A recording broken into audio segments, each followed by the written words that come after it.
calm has returned to Pimville in Soweto after the gunning down of an e-hailing service driver and the torching of 2 vehicles on Wednesday evening in what is suspected to be ongoing tensions between taxi operators and e-hailing service drivers.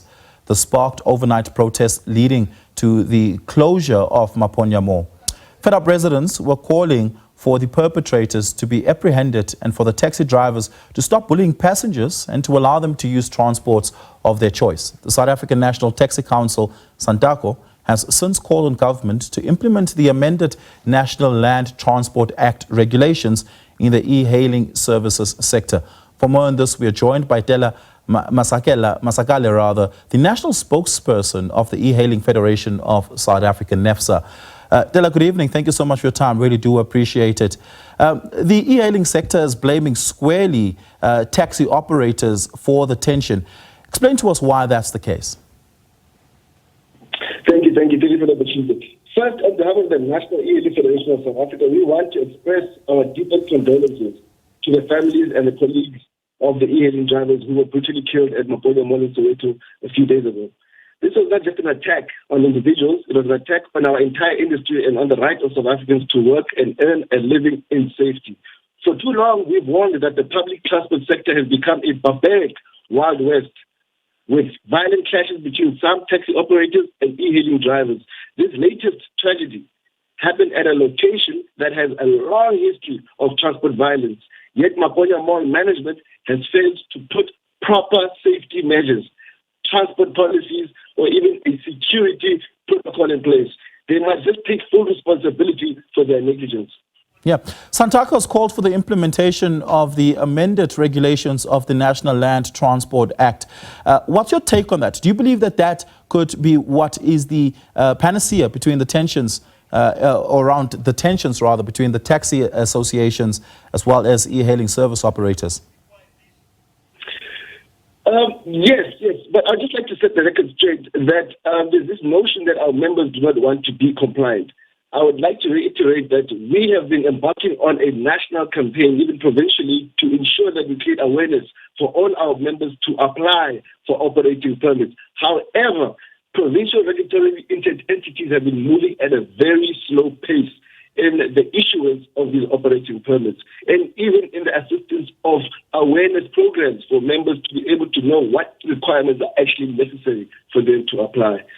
At the moment, we're actually only operating with receipts of those application permits, which is also another issue because we still get impounded. And we also, by mind you, law enforcement and also self-proclaimed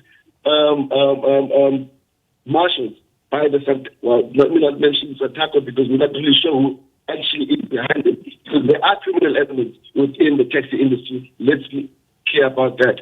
So that could also play a role, the fact that we do not have permits being issued at a rapid pace. Yeah. The Federation has called for the taxi rank at Maponya Mall to be shut down and for taxi drivers to be kicked out. Is that still the position of the Federation?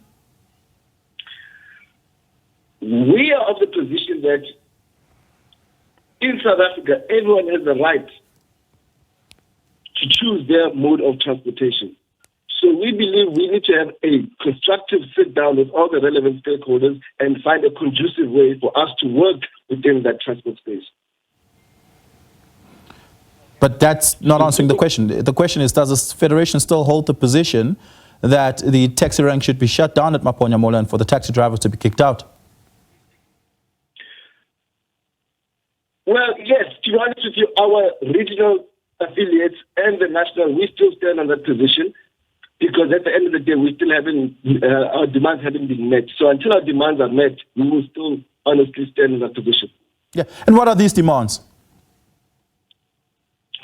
Essentially, a public transport safety response unit under SABC, a safety policy by Maponya Mall, and for them to ensure that there is an adequate management transport system for both the taxi industry, minibus taxi industry, as well as the e-hailing industry to work coherently in that space.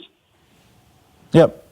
Importantly here is the compliance around the permits. You've mentioned that there's been very slow processing around the application of permits and that a lot of your operators are operating with receipts.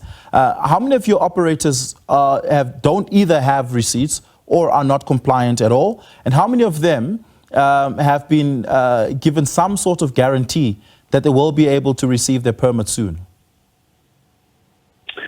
Unfortunately, out of our members, only about less than 30% has permits. The unfortunate issue we are facing now is that the supply and demand is not adequately met. You'd find that, for example, in the Western Cape, the city of Cape Town only issued 840 permits, yet we have more than 3,000 applicants. And mind you, in the previous moratorium, there was about 14,000 applicants. And out of those 14,000, most of them were rejected. So obviously, they then came to apply on this lifted moratorium. So obviously, adding more to that backlog and adding more to the limited demand. So we are calling on the cities of Soweto, the city of Johannesburg, the city of Cape Town, the city of Durban, and all the metropolitans to take an adequate survey of the demand, taking in consideration the data from the ground that is being given by NEFSA. Yeah. So that the demand can be adequately met, because that is the main challenge. There is a few supply of permits, and yet there's a high demand of permits. Yeah.